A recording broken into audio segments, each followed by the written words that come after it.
ನಾನು ಆಮ್ ಆದ್ಮಿ ಪಕ್ಷದಲ್ಲಿ ಸದಸ್ಯನಾಗಿದ್ದೇನೆ, ಸಾಮಾನ್ಯ ಸದಸ್ಯನಾಗಿದ್ದೇನೆ. ನಾನು ಆ ಪಕ್ಷದ ಮೂಲಕ ಚುನಾವಣೆಯಲ್ಲಿ ಸ್ಪರ್ಧೆ ಮಾಡಿ ಹೀನಾಯವಾಗಿ ಸೋತಿದ್ದೇನೆ. ಆ ಹೀನಾಯವಾಗಿ ಸೋಲಿಕ್ಕೆ ಏನು ಕಾರಣ ಅಂಥೇಳಿ ನಾವು ಚುನಾವಣೆ ಮುಗಿದ ಮೇಲೆ ಮನಗೊಂಡಾಗ ಆತ್ಮಾವಲೋಕನ ಮಾಡಿದ ಸಂದರ್ಭದಲ್ಲಿ ಇದು ನಮ್ಮ ನಾಯಕರ ಹೇಳಿತನ, ನಮ್ಮ ನಾಯಕರ ಸಂಘಟನೆ ಕೊರತೆ, ನಮ್ಮ ನಾಯಕರ ನಿಸ್ವಾರ್ಥಕ್ಕೆ ಹೋರಾಟ, ಇದು ಕೊರತೆಯಿಂದಾಗಿ ಇವತ್ತು ನಾವು ಸೋತ್ವಿ. ಹೇಗಿದೆ ಅಂತಂದರೆ ಬಹುತೇಕ ಜನ ನನ್ನನ್ನು ಏನ್ರಿ ನೀವು ಆಮ್ ಆದ್ಮಿ ಬಿಟ್ಟರೆ ಅಂತ ಕೇಳ್ತಾರೆ. ನನಗೆ ಇವತ್ತು ಕೂಡ ಅರವಿಂದ್ ಕೇಜ್ರಿವಾಲ್ ಮತ್ತು ಅರವಿಂದ್ ಕೇಜ್ರಿವಾಲ್ ಸಿದ್ಧಾಂತ, ಅವ್ರು ಕೊಟ್ಟಂಥ ಶಿಕ್ಷಣದ ಕ್ರಾಂತಿ, ಅವ್ರು ಕೊಟ್ಟಂಥ ಆರೋಗ್ಯ ಕ್ಷೇತ್ರದ ಕ್ರಾಂತಿ, ಅವ್ರ ಭ್ರಷ್ಟಮುಕ್ತ ಆಡಳಿತ, ಅದರ ಸಂಪೂರ್ಣ ಅನುಯಾಯಿ ನಾನು.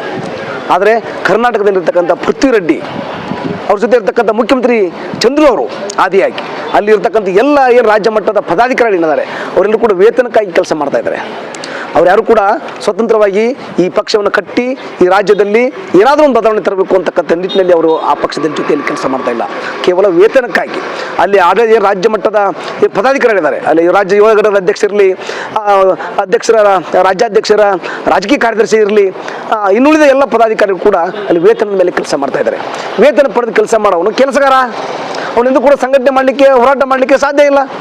ಹಾಗಾಗಿ ನಾನು ಆ ಪಕ್ಷದ ಏನು ಕರ್ನಾಟಕಕ್ಕೆ ಸೀಮಿತಗೊಂಡಂತೆ ಆ ಪೃಥ್ವಿ ರೆಡ್ಡಿ ಅವರ ವಿಚಾರಕ್ಕೆ, ಅವರ ಸ್ವಾರ್ಥಕ್ಕೆ ನಾನು ಇವತ್ತು ಕೂಡ ಆ ಪಕ್ಷದಲ್ಲಿ ನಾನು ನಿಷ್ಕ್ರಿಯನಾಗಿದ್ದೇನೆ.